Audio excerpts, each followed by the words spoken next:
اعوذ باللہ من الشیطان الرجیم بسم اللہ الرحمن الرحیم الذین یتبعون الرسول النبی الامی الذی یجدونہ مکتوبا عندہم فی التوراۃ والانجیل یأمرہم بالمعروف وینہاہم عن المنکر ویحل لہم الطیبات ویحرم علیہم الخبائث ویضع عنہم إصرهم والأغلال التي كانت عليهم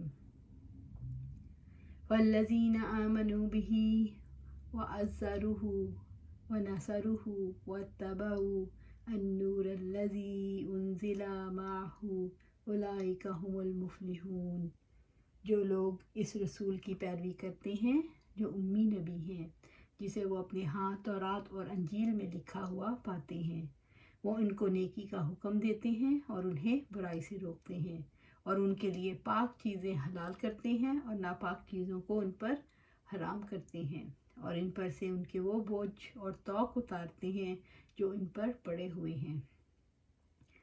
جو لوگ اس پر ایمان لائے اور انہوں نے اس کو قوت دی اور اس کی مدد کی اور اس نور کی اتباع کی جو اس کے ساتھ نازل کیا گیا، وہی لوگ کامیاب ہونے والے ہیں۔ سورۃ الاعراف آیہ 157۔ اللہ تعالیٰ نے بنی اسرائیل کے لیے ایمان میں داخلے کی شرط رکھی ہے کہ وہ نبی کریم صلی اللہ علیہ وآلہ وسلم پر ایمان لائیں۔ الذین یتبعون الرسول، آج یہ رحمت ان لوگوں کا حصہ ہے جو نبی یہ امی ہیں صلی اللہ علیہ وآلہ وسلم، جو اس کی پیروی اختیار کرے، جن کا ذکر انہیں تورات اور انجیل میں ملتا ہے۔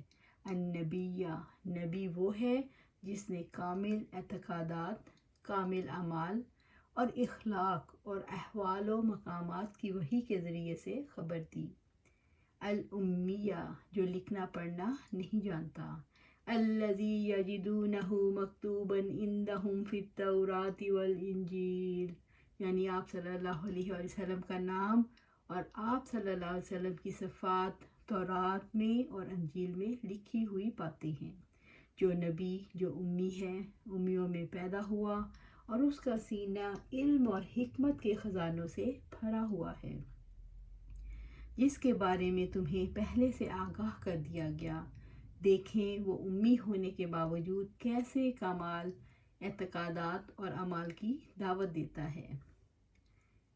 عبداللہ بن عمر بن عاص رضی اللہ تعالیٰ عنہ سے ملے عطار بن یسار اور ان سے کہا کہ رسول اللہ صلی اللہ علیہ وسلم کی جو صفت تورات میں آئی ہے ان کے متعلق مجھے کچھ بتائیے۔ انہوں نے کہا، ہاں خدا کی قسم، آپ صلی اللہ علیہ وسلم کی تورات میں بالکل بعض وہی صفات آئی ہیں جو قرآن مجید میں مذکور ہیں، جیسے اے نبی، ہم نے تمہیں گواہ، خوشخبری دینے والا، ڈرانے والا اور ان پڑھ قوم کی حفاظت کرنے والا بنا کر بھیجا ہے۔ تم میرے بندے اور میرے رسول ہو، میں نے تمہارا نام متوکل رکھا ہے۔ تم نہ بدخو ہو اور نہ سخت دل، نہ بازاروں میں شور مچانے والے، اور تورات میں یہ بھی لکھا ہے کہ وہ میرا بندہ اور رسول ہے، برائی کا بدلہ برائی سے نہیں لے گا بلکہ معاف اور درگزر کر دے گا۔ اللہ تعالیٰ اس وقت تک اس کی روح قبض نہیں کرے گا جب تک ٹیڑھی شریعت کو اس سے سیدھا نہ کرا لے، یعنی لوگ لا الہ الا اللہ نہ کہنے لگیں۔ اس کے ذریعے وہ اندھی آنکھوں کو بینا، بہرے کانوں کو شنوا، پردہ پڑے ہوئے دلوں کے پردے کھول دے گا۔ نبی صلی اللہ علیہ وسلم کی پیروی کا حکم کیوں دیا گیا؟ نبی صلی اللہ علیہ وسلم کی پیروی کا حکم اس لیے دیا گیا کہ نبی صلی اللہ علیہ وآلہ وسلم نیکی کا حکم دیتے ہیں اور برائی سے روکتے ہیں۔ نبی صلی اللہ علیہ وآلہ وسلم پاک چیزیں حلال اور ناپاک چیزیں حرام کرتے ہیں۔ نبی صلی اللہ علیہ وآلہ وسلم ان پر سے وہ بوجھ اتارتے ہیں جو ان پر لدے ہوئے تھے۔ نبی صلی اللہ علیہ وسلم بندشیں کھولتے ہیں جن میں وہ جکڑے ہوئے تھے۔ یامرہم بالمعروف وینہاہم عن المنکر، وہ ان کو نیکی کا حکم دیتا ہے اور انہیں برائی سے روکتا ہے۔ یامرہم بالمعروف، وہ خیر کے سوا کسی چیز کا حکم نہیں دیتا۔ معروف سے مراد ہر وہ کام ہے جس کی اچھائی، بھلائی اور اس کا فائدہ مند ہونا معروف ہو۔ وَيَنْهَاهُمْ عَنِ الْمُنْكَرِ اور انہیں برائی سے روکتا ہے۔ وہ نبی شر کے سوا کسی چیز سے نہیں روکتا۔ منکر سے مراد ہر وہ کام ہے جس کی برائی قباحت کو عقل اور فطرت تسلیم کرتی ہے۔ پس وہ نماز، زکوٰۃ، روزے، حج، صلہ رحمی، والدین کے ساتھ نیک سلوک، ہمسایوں اور غلاموں کے ساتھ نیکی، تمام مخلوق کو فائدہ پہنچانے، سچائی، پاک بازی، نیکی، خیر خواہی اور دیگر اچھے کاموں کا حکم دیتا ہے۔ وہ اللہ تعالیٰ کے ساتھ شرک، قتل، ناحق زنا، شراب اور نشہ دار مشروبات پینے، تمام مخلوق پر ظلم کرنے، جھوٹ، فسق و فجور اور دیگر برائیوں سے روکتا ہے۔ رسول اللہ صلی اللہ علیہ وسلم کے رسول ہونے کی سب سے بڑی دلیل وہ کام ہے جن کا آپ صلی اللہ علیہ وسلم حکم دیتے ہیں، جن سے آپ روکتے ہیں، جن کو آپ حلال قرار دیتے ہیں اور جن کو آپ حرام قرار دیتے ہیں۔ قرآن مجید کی کسی آیت میں بھی منکر سے مراد بتوں کی عبادت اور شیطان کی عبادت سے روکنا ہے۔ وَيُحِلُّ لَهُمُ الطَّيِّبَاتِ الطیبات وہ جو نفس اور سلیم طبیعت کے لیے کھانے میں خوشگوار ہو۔ وہ پاک چیزیں کھانے پینے اور منکوحات میں سے پاک چیزیں حلال کرتا ہے۔ وَيُحَرِّمُ عَلَيْهِمُ الْخَبَائِثَ اور ناپاک چیزیں ان پر حرام کرتا ہے۔ اور اللہ تعالیٰ کے حکم سے ناپاک چیزیں حرام کرتا ہے، یعنی کھانے پینے میں سے ناپاک چیزیں یعنی شراب، سور کے گوشت کو ناپاک، عورتوں کو اور ناپاک اقوال اور افعال کو حرام قرار دیتی ہیں۔ وَيَضَعُ عَنْهُمْ إِصْرَهُمْ وَالْأَغْلَالَ الَّتِي كَانَتْ عَلَيْهِمْ اور ان پر سے ان کے وہ بوجھ اور طوق اتارتے ہیں جو ان پر پڑے ہوئے تھے۔ اس سے مراد عبادت کی شدت ہے، یعنی آپ صلی اللہ علیہ وسلم کا ایک وصف یہ ہے کہ آپ کا لایا ہوا دین نہایت آسان، نرم اور کشادہ ہے۔ اس دین میں کوئی بوجھ، کوئی ناروا بندش، کوئی مشقت اور کوئی تکلیف نہیں۔ اسرن بوجھ سے مراد سخت احکام ہیں جو پچھلی شریعت میں تھے، مثلاً نماز صرف عبادت خانوں ہی میں ادا کرنا، شرک کی حد قتل ہی ہونا، اور اغلال ان سے مراد وہ خود ساختہ پابندیاں ہیں جو ان کے علماء نے ان پر لگا رکھی تھی یا ان کے عوام نے جو رسوم خود اپنے اوپر لازم قرار دے رکھے تھے۔ آج مسلمانوں میں نصرانی اور ہندوؤں کی دیکھا دیکھی موت کی رسوم، مثلاً تیجا، 7واں، 40واں پیدائش اور نکاح کی رسوم، مثلاً بچے کی پیدائش پر دروازے پر شرینہ کے پتے لٹکانا، زچہ کی چارپائی پر لوہا رکھنا، ہجڑے نچوانا، ان پر خرچ کرنا، بے اولاد خاتون کو منحوس سمجھ کر اسے گھر میں نہ آنے دینا، نکاح میں صحرا لگانا، مہندی اور منگنی کی خود ساختہ رسمیں، اسی طرح نیوندرا، سلامی، جہیز، سب کچھ لوگوں کی زندگی دشوار ہو چکی ہے اور جن کا وجود نہ اللہ کی کتاب میں ہے اور نہ سنت رسول میں۔ ابو ہریرہ رضی اللہ تعالیٰ عنہ سے روایت ہے کہ آپ صلی اللہ علیہ وسلم نے فرمایا، یقیناً دین آسان ہے۔ چنانچہ اسلام نے بہت سے مشکل اور تکلیف دہ احکام کو منسوخ کر دیا جو موسیٰ علیہ السلام کے دین میں پائے گئے، جیسے جان کے بدلے جان، دیت یا معافی نہیں تھی، سنیچر کے دن کام کرنا حرام تھا، ہر 7ویں سال کھیتی حرام تھی، اگر کوئی اپنے والدین کو مارتا یا گالی دیتا تو اسے قتل کر دیا جاتا۔ فَالَّذِينَ آمَنُوا بِهِ سو جو لوگ اس پر ایمان لائے، یعنی جو نبی امی کی تصدیق کریں اور ان کی نبوت کا اقرار کریں، وَعَزَّرُوهُ جنہوں نے آپ صلی اللہ علیہ وسلم کی توقیر اور تعظیم کی، وَعَزَّرُوهُ سے مراد ان کی مدد کی، وَنَصَرُوهُ اس کے دشمنوں، کافروں، مشرکوں اور منافقوں کے مقابلے میں اس کی مدد کریں۔ یہ دلیل ہے کہ آپ صلی اللہ علیہ وآلہ وسلم کی تعظیم اور جہاد کے ذریعے آپ صلی اللہ علیہ وآلہ وسلم اور آپ صلی اللہ علیہ وآلہ وسلم کے دین کی مدد کرنے کے لیے وَاتَّبَعُوا النُّورَ الَّذِي أُنزِلَ مَعَهُ نور سے مراد قرآن حکیم ہے جس سے گمراہی کے اندھیروں میں روشنی حاصل کی جاتی ہے اور جس سے شکوک و شبہات دور ہوتے ہیں۔ یہاں قرآن کریم کو نور سے اس لیے تعبیر کیا گیا ہے کہ اس کی عالم تاب روشنی خود اس کا معجزہ الہی ہونے کی روشن دلیل ہے، اور اس لیے بھی وہ رہتی دنیا تک بنی نوع انسان کے لیے روشنی کا مینار رہے گا اور زندگی کے ہر دور اور ہر گوشے میں اس کی رہنمائی کرتا رہے گا۔ اولئک هم المفلحون، وہی لوگ کامیاب ہونے والے ہیں۔ یہی لوگ ہیں جو دنیا اور آخرت کی بھلائی سے فیض یاب ہوں گے، اور یہی لوگ دنیا اور آخرت کے شر سے نجات پائیں گے، کیونکہ یہ وہ لوگ ہیں جو فلاح کا سب سے بڑا سبب لے کر اللہ کے ہاں حاضر ہوئے ہیں۔ رہے وہ لوگ جو نبی امی صلی اللہ علیہ وسلم پر ایمان نہ لائے، انہوں نے آپ کی تعظیم اور توقیر نہ کی، آپ کی مدد نہ کی اور اس نور کی اتباع نہ کی جو آپ کے ساتھ نازل کیا گیا، بس یہی وہ لوگ ہیں جو خسارہ اٹھانے والے ہیں۔ آج کامیابی کن کاموں کے ساتھ مشروط ہے؟ رسول اللہ صلی اللہ علیہ وسلم پر ایمان لانے کے ساتھ کامیابی مشروط ہے۔ رسول اللہ صلی اللہ علیہ وسلم کی حمایت اور مدد کرنے کے ساتھ کامیابی مشروط ہے۔ قرآن حکیم کی پیروی کرنے کے ساتھ کامیابی مشروط ہے۔ اولئک هم المفلحون، وہی لوگ کامیاب ہونے والے ہیں۔ نبی صلی اللہ علیہ وسلم کی امی کی پیروی کرنے والے کامیاب ہوں گے۔ اس خبر سے کیا ثبوت ملتا ہے؟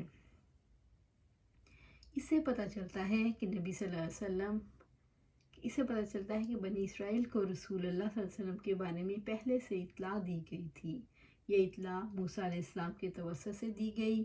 آپ صلی اللہ علیہ وسلم مبعوث ہوں گے۔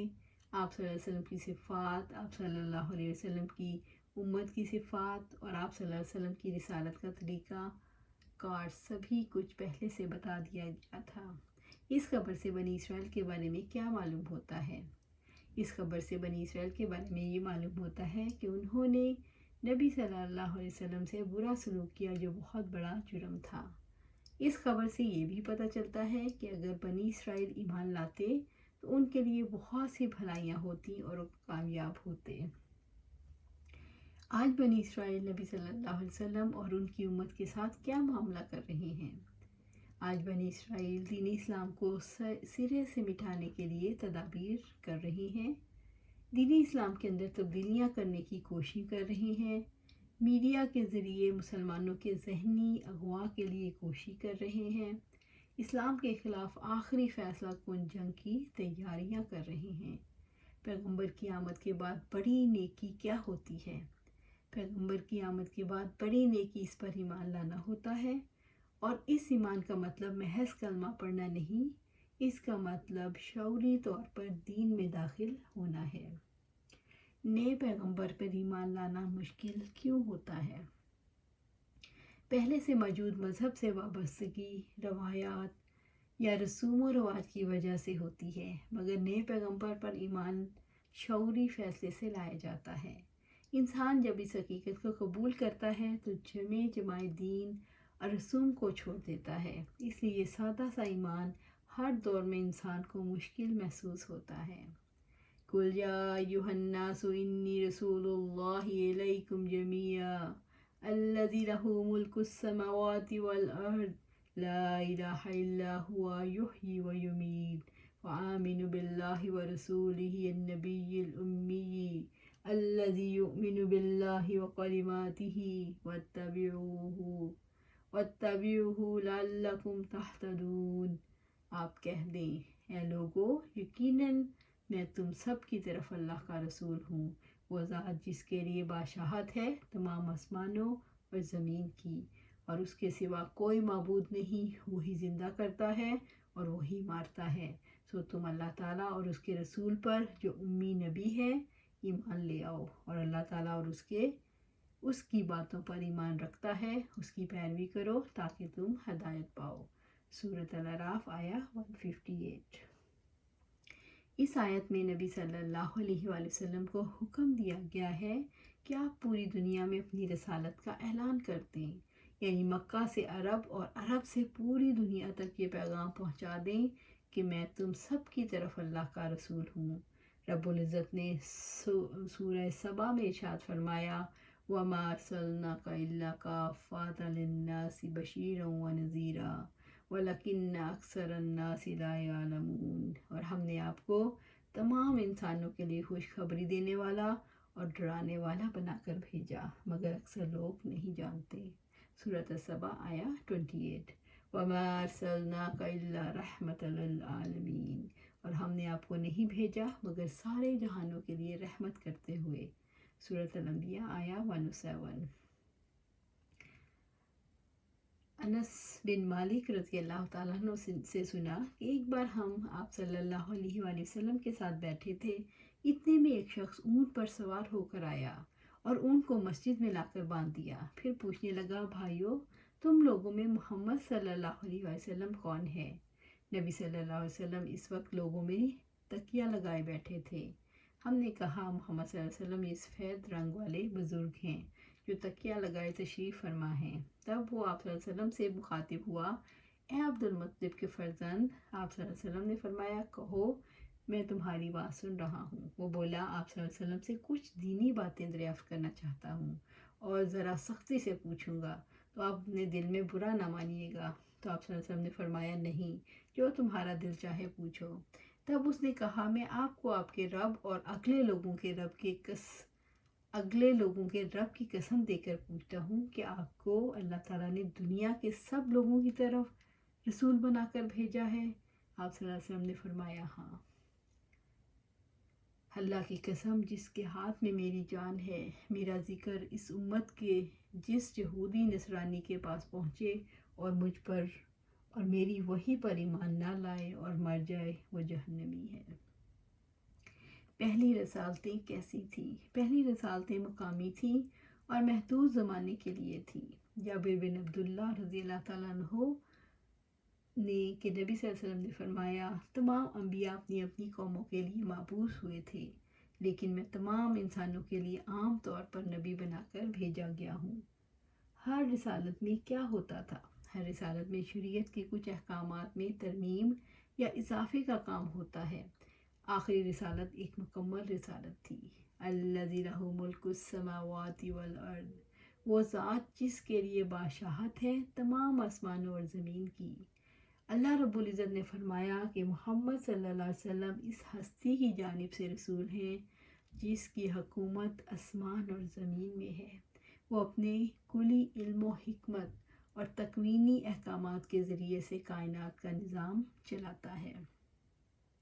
اس کے دینی اور شرعی احکامات میں سے ایک حکم ہے، اس نے محمد صلی اللہ علیہ وسلم کو ساری دنیا کی طرف قیامت تک کے لیے ایک عظیم رسول مبعوث فرمایا جو تمہیں اللہ تعالیٰ کی رضا اور اس کے عزت والے گھر جنت کی طرف بلاتا ہے اور تمہیں ہر اس چیز سے روکتا ہے جو تمہیں اس گھر سے دور کر دے۔ لا الہ الا ہوا یحیی و یمیت، اس کے سوا کوئی معبود نہیں، وہی زندہ کرتا ہے اور وہی مارتا ہے۔ یعنی اللہ تعالیٰ کے سوا کوئی حقیقی معبود نہیں۔ اللہ تعالیٰ ایک ہی ہے، اس کا کوئی شریک نہیں، وہ اکیلا عبادت کا حق رکھتا ہے اور اس کی عبادت کی معرفت صرف انبیاء کے توسط سے ہو سکتی ہے۔ یحیی و یمیت، وہی زندہ کرتا ہے اور وہی مارتا ہے۔ زندہ کرنے اور مارنے میں کوئی اس کا شریک نہیں۔ انسان زندگی اس زمین پر گزارتا ہے جو فانی جہاں ہے۔ موت کے بعد اسے ایسے جہاں میں چلے جانا ہے جو ہمیشہ رہنے والا ہے۔ جو شخص موت کے بعد ہمیشہ کی زندگی پر یقین رکھتا ہے وہ اللہ تعالیٰ کے آخری نبی محمد صلی اللہ علیہ وآلہ وسلم کی تصدیق کرتا ہے۔ فَآمِنُوا بِاللَّهِ وَرَسُولِهِ النَّبِيِّ الْأُمِّيِّ، یعنی اس نبی امی پر ایسا کامل ایمان لاؤ جو اعمال قلوب اور اعمال جوارح کو چاہیے، اس کو جو چمکا دے، جو روح کو چمکا دے۔ یؤمن باللہ و کلماتہ، جو اللہ تعالیٰ اور اس کی باتوں پر ایمان رکھتا ہے وہ ایک اللہ تعالیٰ اپنے رب اور اپنے معبود پر ایمان رکھتا ہے اور اس کے تشریع کونی اور قدری اور قدری کلمات پر یقین رکھتا ہے۔ اللہ تعالیٰ نے رسول پر ایمان لانے کی دعوت اس لیے دی کہ وہ اپنے عقائد اور اعمال میں بالکل درست طریقے پر ہیں۔ وہ نبی امی ہے، وہ اللہ تعالیٰ پر ایمان لاتا ہے، وہ اللہ تعالیٰ کے کلام پر ایمان لاتا ہے۔ نبی امی اللہ تعالیٰ اور اس کی کتاب پر ایمان لاتی ہیں۔ نبی کے ایمان لانے کا ذکر کر کے ایک اہم حقیقت کی طرف توجہ دلائی ہے۔ دعوت دینے والوں کو دعوت پر یقین ہونا چاہیے۔ داعی کو دین میں دعوت کی حیثیت کا پتہ ہونا چاہیے۔ داعی کو اللہ تعالیٰ کے کلمات پر یقین ہونا چاہیے۔ اسے یہ پیغام دوسروں تک پہنچانا ہے۔ اس سے فلسفی اور پیغمبر کے الہ میں فرق بھی پتہ چلتا ہے۔ فلسفی الہ کو ایسے مانتا ہے جیسے بے جان چیز کو جو نہ بولے اور نہ حکم دے، اور اس کے مقابلے میں رسول کا الہ ہم کلام ہوتا ہے، بندوں کو حکم دیتا ہے، ہر ایک کے لیے ماننے یا نہ ماننے پر انعام یا سزا کا فیصلہ کرتا ہے۔ وَاتَّبِعُوهُ یعنی رسول اللہ صلی اللہ علیہ وسلم کے طریقے پر چلو، لَعَلَّکُمْ تَہْتَدُونَ تاکہ تم ہدایت پا جاؤ۔ یعنی رسول کی پیروی کرو گے تو ہدایت نصیب ہوگی، اور اگر رسول کی مخالفت کرو گے تو گمراہ ہو جاؤ گے۔ رسول اللہ صلی اللہ علیہ وسلم کی پیروی کر کے ہی دنیا اور آخرت میں سعادت اور کمال تک پہنچ سکتے ہو۔ ایمان کا تقاضا کیا ہے؟ ایمان کا تقاضا یہ ہے کہ تمام لوگ رسول کی اطاعت کریں، اس کی سنت کی پیروی کریں اور رسول کی لائی ہوئی شریعت کے مطابق عمل کریں۔ اس سے یہ پتہ چلتا ہے جو لوگ رسول کی اطاعت نہیں کرتے ان کے کامیاب ہونے کی کوئی امید نہیں۔ اتنی بات کافی نہیں ہے کہ لوگ زبان سے ایمان لے آئیں، ایمان کا عملی ثبوت دینا ہی اسلام ہے۔ تو اللہ سبحانہ تعالیٰ سے دعا ہے کہ ہم عملی طور پر اسلام کو اپنی زندگیوں میں نافذ کریں اور پھر اس کا نور دوسروں تک پہنچے۔ اللہ سبحانہ تعالیٰ سے دعا ہے ہمیں قرآن و سنت پر عمل کرنے کی توفیق عطا فرما اور اس پر جمع دے۔ آمین یا رب العالمین۔